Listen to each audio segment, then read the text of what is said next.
one of the biggest trends we have is farming. You know that. We've talked a lot about it. We've got big farms and we've got tiny farms. And then Andrew Brentano's with us to talk about his tiny farm that makes insects, crickets, cricket snacks, cricket powders, everything cricket. Now, plant protein is a very big deal. I don't know the last time you had an energy bar, for example, but you might be surprised when you look at the ingredients to see that cricket powder is in that energy bar, and it's there for a bunch of reasons. Number one, it's a very efficient protein. Number two, it's less expensive than a lot of the animal proteins. And number three, it's actually a lot more nutritious, to say nothing about the sustainability for the planet. So Andrew, welcome to SFA News. Thank you. And when did you come up with Oaktown Zesty Lime fried crickets? I mean, come on, Zesty Lime? Well, you know, there are a lot of products out there that are chili lime. Yes. So it's basically a chili lime product. We're just differentiating a little on the package. So I will tell you a very personal story. Okay. I grew up in the food world, and when I was a little kid, grew up in New Jersey, and my parents would go to what was then a chain called Food Fair.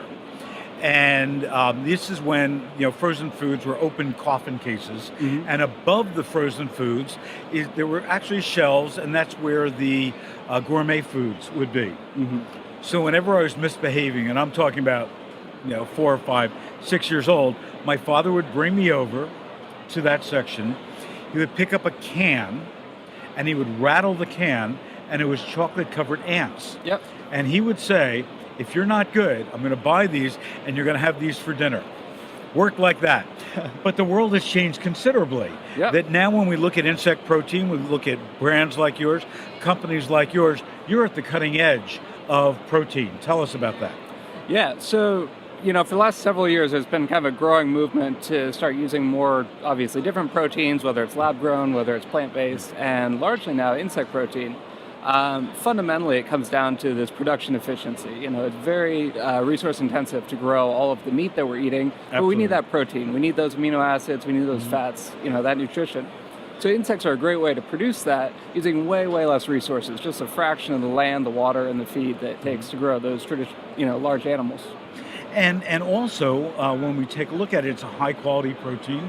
I forgot the exact number, but I think there's over like 500 different kinds of insects, and each insect has its own health attributes to it. Yep. So a cricket might be different than an ant. Yep. As it relates to it. So how did you get into this business? So we got started on this, we're now in our 7th year. Wow. So just over 6 years ago. That's great. So you were one of the leaders in this. Very early, yeah.